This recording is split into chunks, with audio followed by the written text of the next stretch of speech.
हम सभी ने एकता की ताकत को कहीं ना कहीं जरूर महसूस किया होगा, और ये भी हम सभी कहीं ना कहीं जरूर सुन चुके होंगे कि ईश्वर भी उन्हीं की मदद करते हैं जो अपनी स्वयं की मदद करने के लिए सदैव तत्पर रहते हैं। बस यही आधार है, एकजुटता और स्वयं सहायता। इसी मूल मंत्र से हम बड़ी आसानी से आर्थिक आज़ादी प्राप्त कर सकते हैं। जिस प्रकार पंच तत्वों से प्रकृति ने जीव की उत्पत्ति की है, उसी प्रकार पंच तत्वों पर हमें अपने संगठन की नींव रखनी होगी। प्रेम, सद्भावना, अहिंसा, विश्वास और सहयोग हमारे संगठन का मूल उद्देश्य है।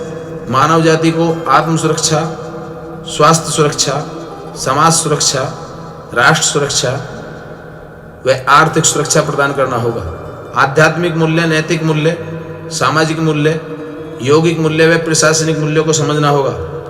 आतंकवाद व बाहरी ताकतों का सरकार के साथ मिलकर मुकाबला करना होगा। जब तक सरकार व समाज मिलकर इनका मुकाबला नहीं करेंगे, तब तक हमारी जीत निश्चित नहीं है। जिन तथ्यपरक युक्तियों की हम बात कर रहे हैं, उन सभी युक्तियों का परीक्षण हम अपने वास्तविक जीवन में कर चुके हैं। इन युक्तियों को अमली जामा पहनाने के बाद ही हमारे मन मस्तिष्क पर सभी को आर्थिक स्वतंत्रता दिलवाने व आतंकवाद और भ्रष्टाचार जैसी सामाजिक बुराइयों से लड़ने का ख्याल या विचार हमारे मन में आया।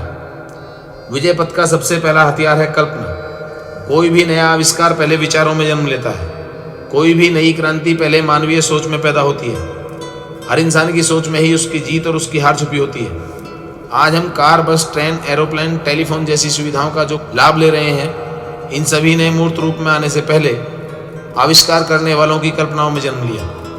आज जो हम ब्रिटिश सरकार की गुलामी से आज़ाद होकर स्वतंत्रता की सांस ले रहे हैं, यह भी हमारे राष्ट्र रक्षक शहीदों की कल्पना शक्ति या राष्ट्र चिंतकों की वैचारिक क्रांति का ही परिणाम है। आज हम पानी से बिजली व बिजली से आग जैसे सैकड़ों उदाहरण, जो बिल्कुल एक दूसरे के विपरीत व आश्चर्यजनक किंतु सत्य हैं, सब मानवीय सोच व कल्पनाओं का ही परिणाम है। उपरोक्त सभी परिणामों को भली भांति देख हमारे मस्तिष्क पटल पर यह विचार उत्पन्न हुआ कि जब एक वैज्ञानिक प्रक्रिया से गुजरकर पानी से आग पैदा की जा सकती है, तो दूसरी प्रक्रिया से गरीब को अमीर व बेरोजगार को उद्यमी क्यों नहीं बनाया जा सकता? ऐसा क्यों नहीं हो सकता?